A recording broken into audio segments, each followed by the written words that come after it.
All right, welcome back to another team preview, going over all 32 teams, every fantasy relevant player.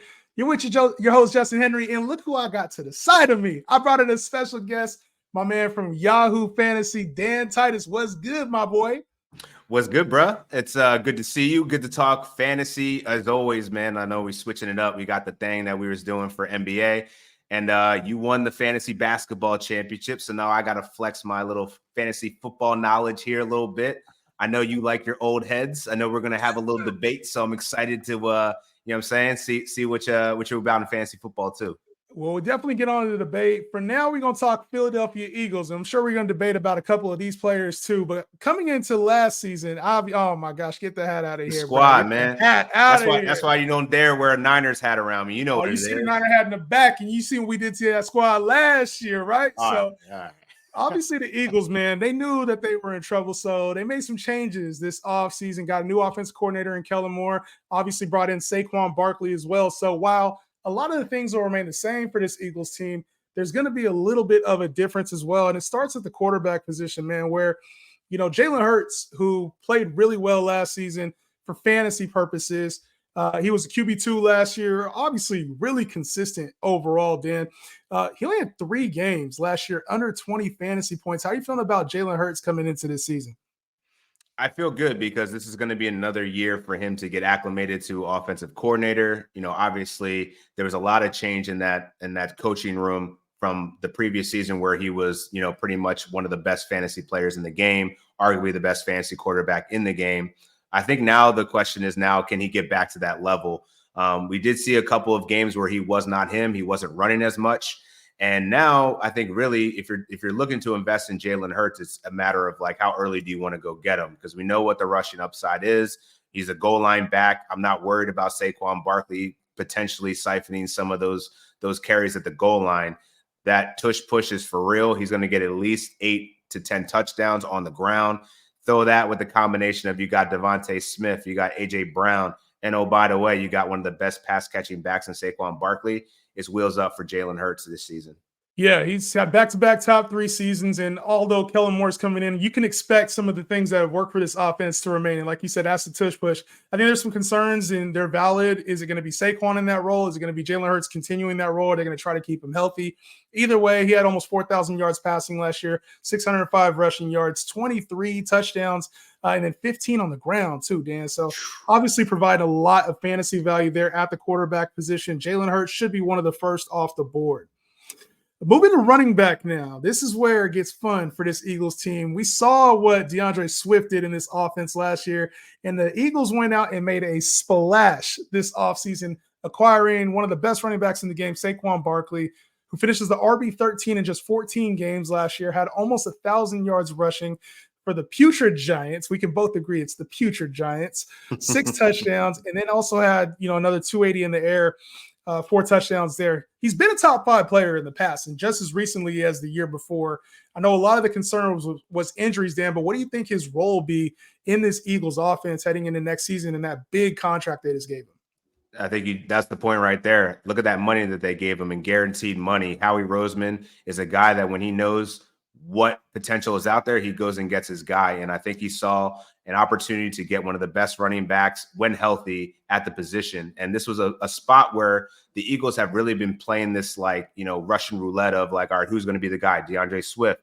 Is it going to be Boston Scott? Is it going to be, Rashad Penny had a moment in the offseason last year. None of those guys really sustain any value there. So I think now you're seeing a guy that's a 3-down back come in there with the best offensive line that he's ever played with. I think we could actually see Saquon Barkley run between the tackles a lot more than we were used to over the last several seasons with the New York Giants, where he honestly just couldn't stay healthy, and Daniel Jones had no other option but to run for his life and dump off to Saquon in the flat. Like, that's what Saquon was. I think now we're going to see Saquon be more of the traditional back that we were expecting when he was younger.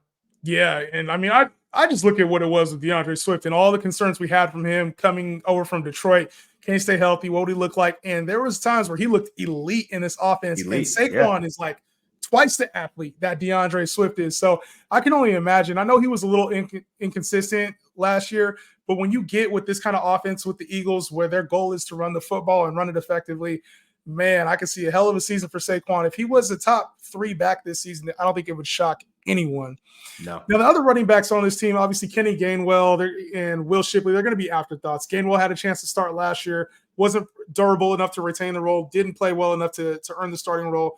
And then Will Shipley, I don't know how familiar you are with his game, Dan, coming out of college. You think he has a chance to take over that number 2 spot, or you think it's going to take a little bit of time? What are your thoughts on the backup running back situation?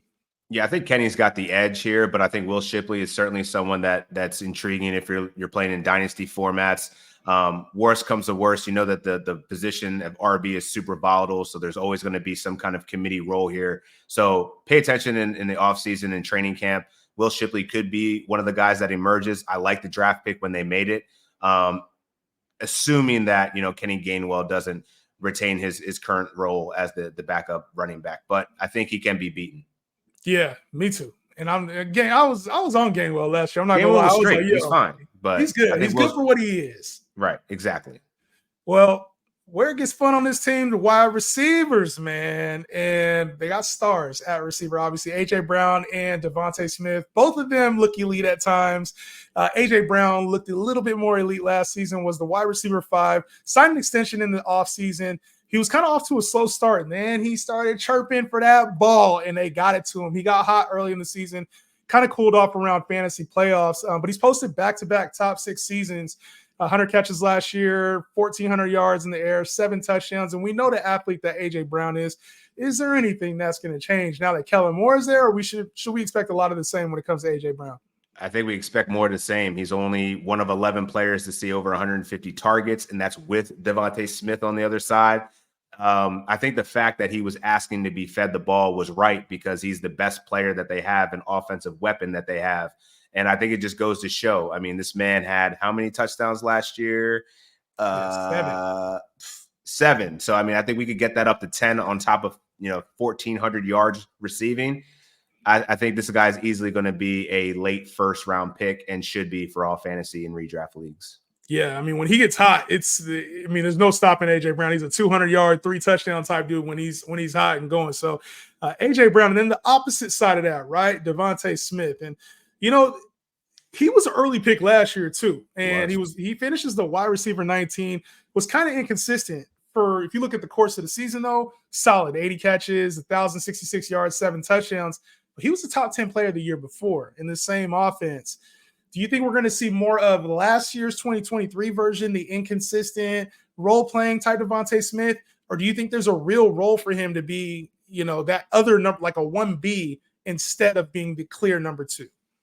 I think he's the clear number 2. And I think last year, fantasy managers were expecting him to be that second-round type of value, similar to T. Higgins and Jalen Waddle. But I think we need to come to grips with the fact that he's just a really good second receiver. So I think you should have him drafted around the 3rd round and potentially have him be that consistent wide receiver 2 versus that like true 1B, which I think is closer to like the Puka Cooper Kupp scenario than an A.J. Brown, DeVonta Smith scenario.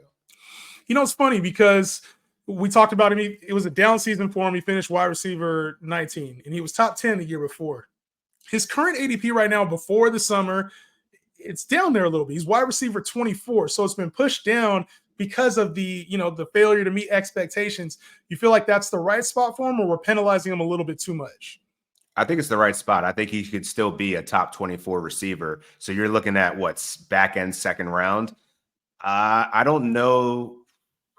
I'd be hard pressed to draft him in the 2nd round, to be honest. Like I think that there's higher upside, higher ceiling type of wide receivers that will command way more target share than the clear second option in the Eagles offense, which you already stated always likes to run the ball first and foremost. So I think that there's a couple of things that are working against DeVonta Smith. Now, obviously, if A.J. Brown gets hurt, this guy is a wide receiver 1 easily. But I think right now, fantasy managers need to be honest with themselves and realize that like he's more of a 3rd round pick than he is a 2nd round pick.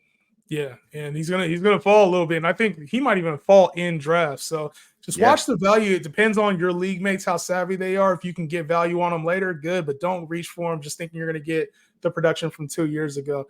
And then when it comes to the 3rd receiver on this team, the team signed Devontae Parker in the offseason, and he decided he had enough and retired.